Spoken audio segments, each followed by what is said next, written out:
We all face challenges, but what if your daily life, your very existence, was a constant battle against unseen forces? Where every step outside your door, every word you spoke, even the way you dressed, could decide whether you lived or not. Today, I want to take you inside the hidden lives of Afghan women. Not headlines, not politics, just their voices, their fears, their strength. And trust me, once you hear their stories, you will never forget them. Let's step into the shoes of the Afghan woman named Zahra, living in Kabul. 4 years ago, she could send her daughter to school, work outside, and move freely. Today, the world around her is an invisible gauntlet.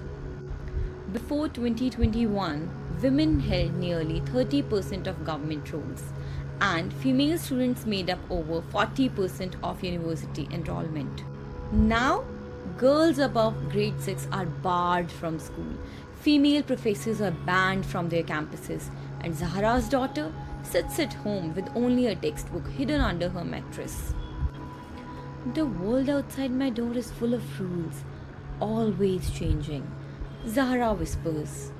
Even choosing clothes or stepping into the street could decide our safety. Statistics tells a chilling story. As of 2025, 75% of Afghan women report being fearful to leave their homes alone, according to UN Women surveys. Nearly 60% face food insecurity, unable to afford basic meals for their families. Imagine choosing between buying bread or buying paracetamol for your child's fever. That's Zahra's daily reality. I feed my son extra chapati with hopes he can fight the fever with his hunger, she says, her voice quivering. The physical boundaries are matched by emotional ones. Over 80% of Afghan women report heightened levels of anxiety and depression in recent surveys. The constant fear that a wrong look, an unsanctioned trip to the market, or a stray conversation could mean harassment, or worse, paralyzes daily life. This is Zahra's reality, a world stripped of rights, of safety, of her voice. And yet, she survives. She breathes. Every step outside is an act of courage. Despite living under a regime determined to erase them, Afghan women like Amina, a 19-year-old in Herat, resist not with noise but with quiet persistence. Before 2021, Amina attended university openly, studied journalism, and dreamed of being a reporter. Now, she and her small group of female friends meet in basements after the call to prayer. We sit with the lights off, whispering news of the world, passing handwritten notes. Knowledge is dangerous, but necessary.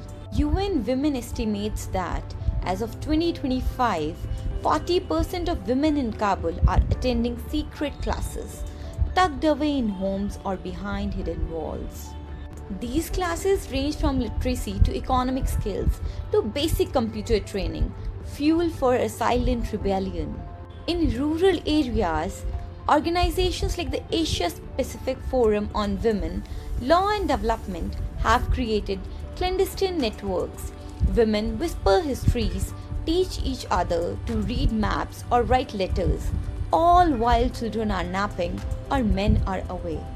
A teacher named Sana recounts, I taught my daughter the alphabet under her bed with a flashlight.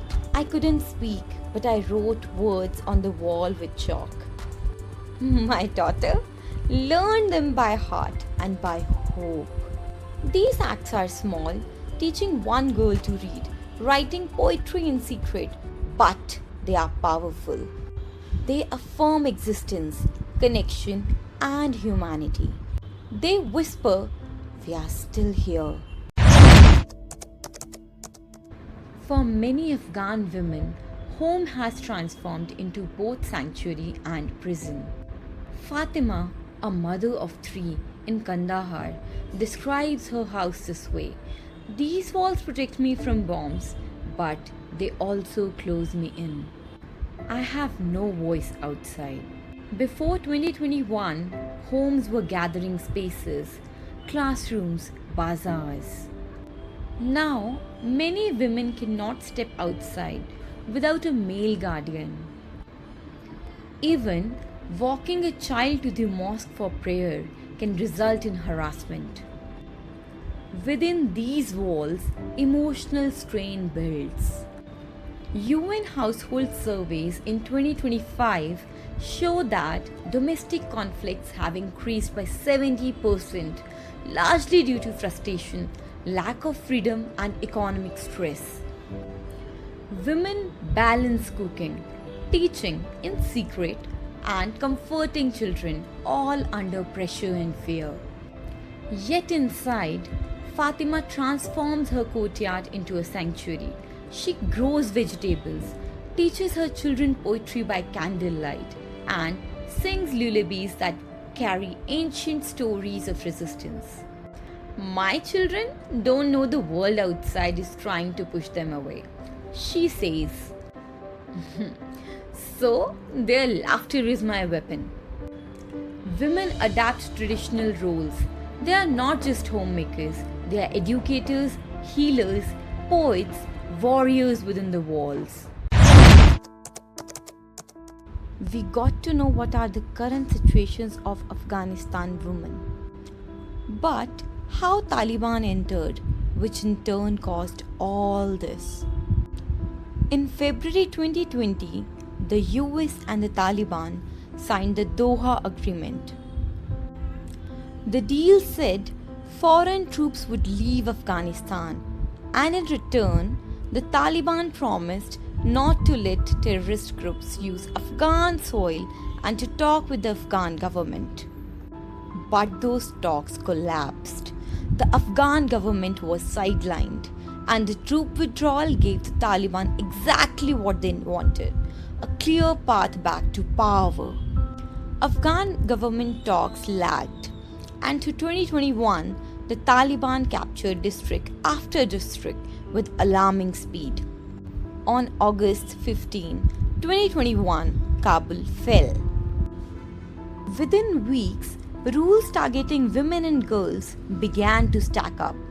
Older dress codes hardened. Girls' secondary education was stopped in September 2021, and women's movement without a male guardian tightened.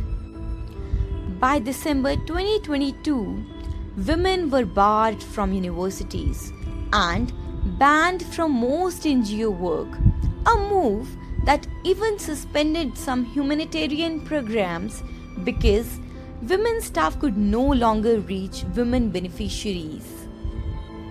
In 2023, public spaces like parks and gyms and even beauty salons were shuttered to women. Then the law became louder. In August 2024, the so-called Law on the Promotion of Virtue and Prevention of Vice codified restrictions. Women must fully veil, not speak in public, and always be under male supervision, even in mundane acts like traveling or waiting for aid. By December 2024, the health sector turned inhospitable. Women were banned from studying nursing, midwifery, or any other health profession, cutting off critical care and sealing a healthcare crisis.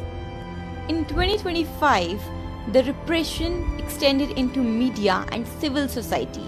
Radio Begum, Afghanistan's only women-run radio station, was suspended by the Taliban, even though it had become a vital lifeline.